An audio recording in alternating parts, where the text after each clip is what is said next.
ичимдикти азайтсак деген максатта азыр магазиндерден ушул оокаттарды сатып алып келдик. Мындан ары Кудай буйрса сатылбайт деген оюбуз бар.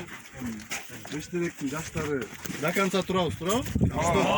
Азыр эми өзүңөр билесиңер, үйүнө алып келип сатмай башталат, таксисттер алып келет. Коптор келе баштайт.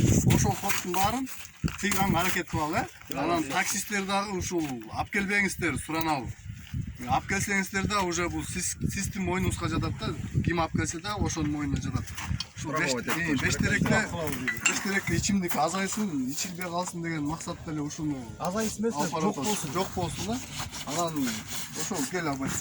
Ассаламу алейкум, урматтуу айылдаштар. Мына бүгүн жуманын урматына жаштар жакшы инициатива көтөрүп чыгыптыр. Муну ушул магазиндерден спирт ичимдигин сатып алып, мынеки жок кылган атат. Магазин иштерге дагы түшүнүп бизди колдооңо терең ыраазычылык билдирip кетебиз. Сиздерде мына жалаң гана элим үчүн, жерим үчүн, айылым үчүн деп сүйүп күйгөн жаштар чогулуп отурат.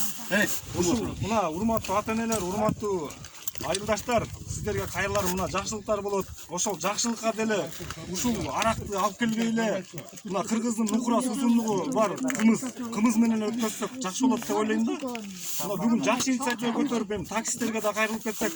Урматтуу таксисттер, сиздер дагы бизди колдоп, баарыңарда деле бала бар. Ушул балдарыбызды колдоп мынеке спирт ичимдигин таптакыр айылдан тыйып салсак жакшы болот. Мына бүгүн жаштар, Бештерек айылынын жаштары 12 февраль 2021 жылдын 12 февраль күнү мына бирикти, мына биригип мына жакшы инициатива көтөрүп буйруса, мындан кийин дагы жакшы иштерди кылат деген терең ишеничтемин. Ошол эми Бештерек өзүңөр билгендей кички айыл, ким алып келип атат, ким сатып атат, бул эме бир күн эмес, бир жарым мүнөттө эле жетет да. Ошонун айынан эми жаштардын кыжырына тийбей, өзүңөрдү тыйып, мындай токтотолу да, арак жоголсун да Бештеректе. Өзүңүздөр көргөндөй канча деген семья ушунун айынан бузулду. Байкелерибиз бар, колунан баары келет, бирок муну ичип алып колунан эчтеке келбей жүргөн, Ушунун артынан элем ушуну сатып алган эмес. аракты токтотобузбу? Баштагыла ким баштайт? Кел,